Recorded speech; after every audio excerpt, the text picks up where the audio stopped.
जय हिंद दोस्तों, स्वागत है आप सभी का आपके अपने YouTube चैनल जैकपुर पे। तो आज के ये वीडियो काफ़ी इम्पॉर्टेंट होगा उन लोगों के लिए जिन्होंने क्लास 12 को एग्ज़ाम दे दिया है और वो पास हो जाएंगे। ठीक है, तो यहाँ पर मैं उनके लिए एक वीडियोस लेकर आया हूँ जिसमें मैं बात करूँगा कि घर बैठे आप बीए कैसे कर सकते हैं, या फिर अगर आप बीएससी करना चाहते हैं तो वो कैसे कर सकते हैं। सिंपल सी बात है, क्लास 12 के बाद जो ग्रेजुएशन होता है वो आप घर बैठे कैसे कर सकते हैं, पहला प्रश्न होता है।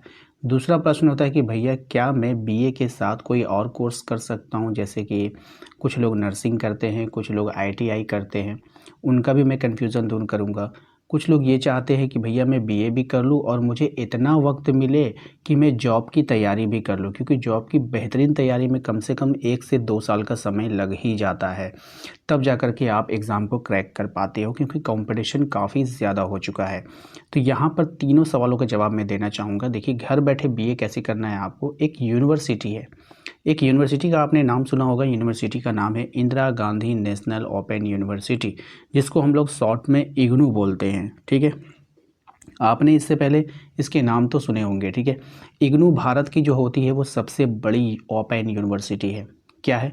भारत की सबसे बड़ी ओपन यूनिवर्सिटी है, याद रखिएगा।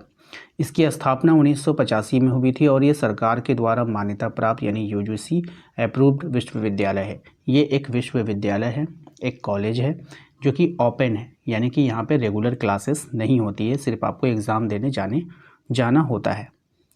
अब यहाँ पर देखिए, यहाँ पर आप घर बैठे डिस्टेंस यानी कि ऑनलाइन ऑफलाइन, मतलब कि ऑनलाइन ऑफलाइन जो भी होता है वो, मतलब डिस्टेंस घर बैठे ही आप पढ़ाई कर सकते हो।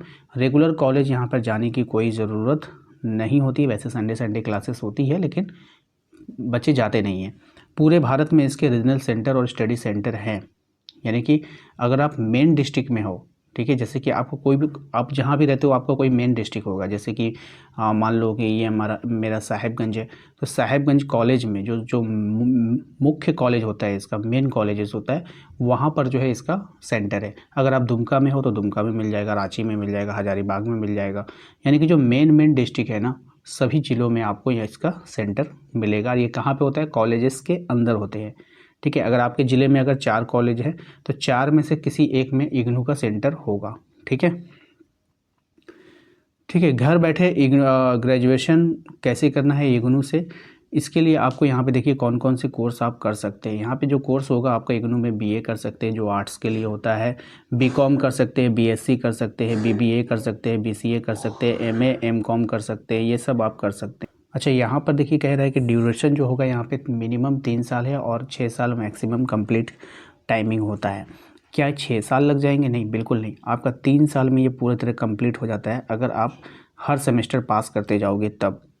अब यहाँ पर देखिए क्या होता है कि एक साल में 2 सेमेस्टर होते हैं, जैसे कि सेमेस्टर 1 सेमेस्टर 2, फिर यहाँ पे सेमेस्टर 1 सेमेस्टर 2, सेमेस्टर 1 सेमेस्टर 2, 3 साल होता है। पहला साल, दूसरा साल, तीसरा साल, 6 सेमेस्टर है। मान लीजिए कि मैं पहला सेमेस्टर में एडमिशन लिया और इस पहले सेमेस्टर में मैंने 5 सब्जेक्ट का एग्ज़ाम दिया, जिसमें से 2 सब्जेक्ट जो है मैं फ़ेल हो गया। क्या हो गया? 2 सब्जेक्ट में मैं फ़ेल हो गया। तो जो सेकंड सेमेस्टर है ना, इस सेकंड सेमेस्टर में आपको 7 पेपर का एग्ज़ाम देना है। 2 जिसमें आप फेल हुए थे और 5 सेकंड वाले का 7 हो जाएगा। मान लीजिए फिर इसमें आपने 7 दिया और इसमें से फिर मैं 3 फेल हो गया, तो फिर जो दूसरे साल का जो सेमेस्टर होगा ना, इसमें पहला, उसमें आप 5 या 3 8 का एग्ज़ाम दोगे। इस तरह से ये एग्ज़ाम आपका कवर करता रहता है, यानी आपको पीछे होने नहीं देगा। एक भी पेपर में अगर आप फेल होते हो तो नेक्स्ट एग्ज़ाम में वो सड़ जाता है। रिज़ल्ट पर कोई प्रभाव नहीं पड़ता है, आपके मार्कशीट में कहीं पर भी ये दिखाया नहीं जाता है कि आपने कितनी बार फेल किया, कितनी बार नहीं किया। वो प्रॉपर एक फाइनल रिज़ल्ट बनाकर देता है। ठीक है, अब देखिए यहाँ पे 12वीं पास होना ज़रूरी है। इसमें अगर आप 12वीं पास हैं तभी आप ये अप्लाई कर सकते हैं। इग्नू की ऑफिशियल वेबसाइट पर आपको ऑनलाइन फॉर्म भरना होता है, ये सब साइबर कैफ़े वाले भर देते हैं। ज़रूरी डॉक्यूमेंट अपलोड करना होता है, मार्कशीट, फ़ोटो, सिग्नेचर, ये सब लगता है। फ़ीस जो है ये भी ऑनलाइन जमा हो जाता है। अच्छा, ये साल में आमतौर पर जनवरी और जुलाई सेशन में एडमिशन होता है, ध्यान रखिएगा। वैसे आप अपने कॉलेज में जाकर एक बार पता कर लीजिएगा कि एडमिशन कब है। पढ़ाई कैसी होती है तो घर पर स्टडी मटेरियल भेजा, टोटल बुक आपको घर पर भेज दिया जाएगा। जैसे ही आपका एडमिशन होगा, सारा बुक, याद रखिएगा, सारा का सारा बुक आपको बाय पोस्ट आपके घर मिल जाता है। बात करते हैं कि ऑनलाइन क्लासेस रिकॉर्डेड लेक्चर भी मिलते हैं, बिल्कुल मिलेगा इनके वेबसाइट पर। और असाइनमेंट बनाकर जमा करना होता है जो एग्ज़ाम में बैठने के लिए ज़रूरी है। अगर आप एग्ज़ाम देने जा रहे हो, जैसे कि 6 महीने का आपका एक एग्ज़ाम होता है, तो आपको 6 महीने में आपको जो है हर साल का, ठीक है, या फिर हर सेमेस्टर का आपको जो है असाइनमेंट बनाना होता है। असाइनमेंट कहाँ मिलता है? असाइनमेंट आपको मिल जाएगा, क्वेश्चन मिल जाता है ऑनलाइन पोर्टल पे मिल जाता है आपको, कैफ़े वाले लोग डाउनलोड करके दे देते हैं। बस उसको एग्ज़ाम में जैसे आप लिखते हो उसको लिख दो घर में अच्छे से सुंदर हैंडराइटिंग में, और उसको फिर जमा कर दो, उसके नंबर आपको मिल जाते हैं। एग्ज़ाम साल में 2 बार होता है, जून में होता है, दिसंबर में होता है। बात समझ में आया कि नहीं? अगर मान लो जून वाले एग्ज़ाम में हमने एक पेपर में फ़ेल हो गया तो दिसंबर में सट करके 6 पेपर का एग्ज़ाम दे करके वहाँ से उसको कवर कर लेते हैं हम लोग, ठीक है। ये कोड वाइज़ होता है। इग्नू के साथ और क्या क्या कर सकते हैं, ये काफ़ी इंपॉर्टेंट सवाल है, ये मैं आप लोगों को बता देता हूँ। जो लोग चाह रहे थे कि भैया मुझे ITI करना है या फिर मैं जॉब भी करना चाहता हूँ, तो आप इग्नू के साथ कर सकते हैं, क्योंकि ये डिस्टेंस एजुकेशन है और ये आपको खुली आज़ादी देता है कि आप कुछ भी कर सकते हो। तो सरकारी या प्राइवेट जॉब करते हुए भी आप ग्रेजुएशन कर सकते हो, ठीक है। टाइम फ्लेक्सिबल रहता है इसमें। कॉम्पिटिटिव एग्जाम प्रिपरेशन आप कर सकते हो, जैसे कि RRB, NTPC, SSC, banking, UPSC।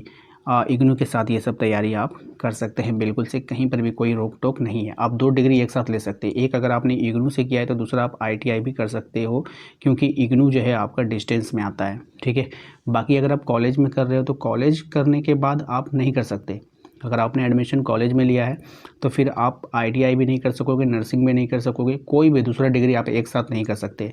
लेकिन अगर आपने इग्नू से कर रखा है, यानी कि 3 साल इसमें लगेंगे, तो आप इस 3 साल के अंदर आप ITI भी कंप्लीट कर सकते हो, यानी कि 2 डिग्री एक साथ। बात समझ में आया?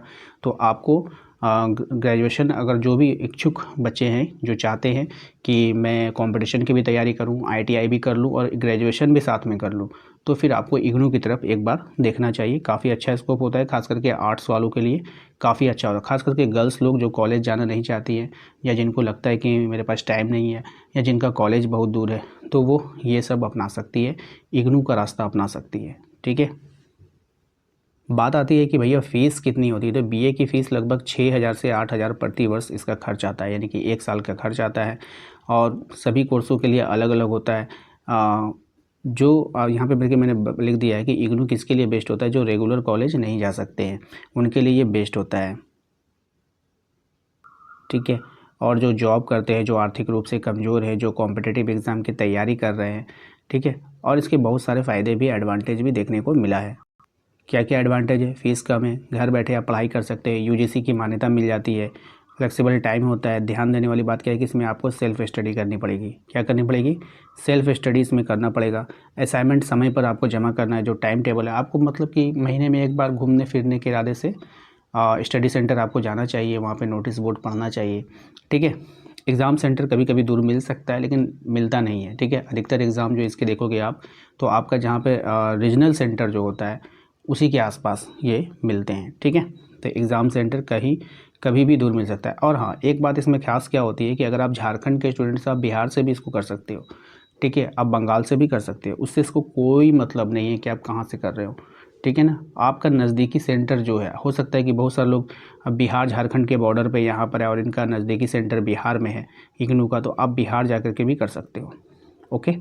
तो उम्मीद करते हैं कि सारी जानकारी आपको मिल गई है। अगर इग्नू से रिलेटेड और भी कोई सवाल है आपके मन में है तो प्लीज़ कमेंट कर दीजिएगा।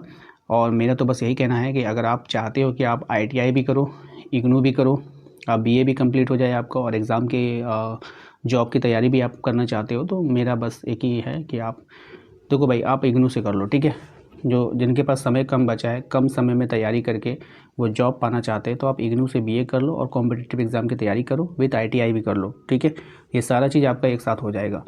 तो आशा करते हैं कि सबको जानकारी अच्छी लगी होगी, तो वीडियो को लाइक कर देना है। चैनल पे जो लोग पहली बार आए सब्सक्राइब कर लीजिएगा, बेल आइकन को प्रेस कर लीजिए, ताकि आने वाली हर एक वीडियो का नोटिफिकेशन आपके मोबाइल पे मिलता रहे। Thank you.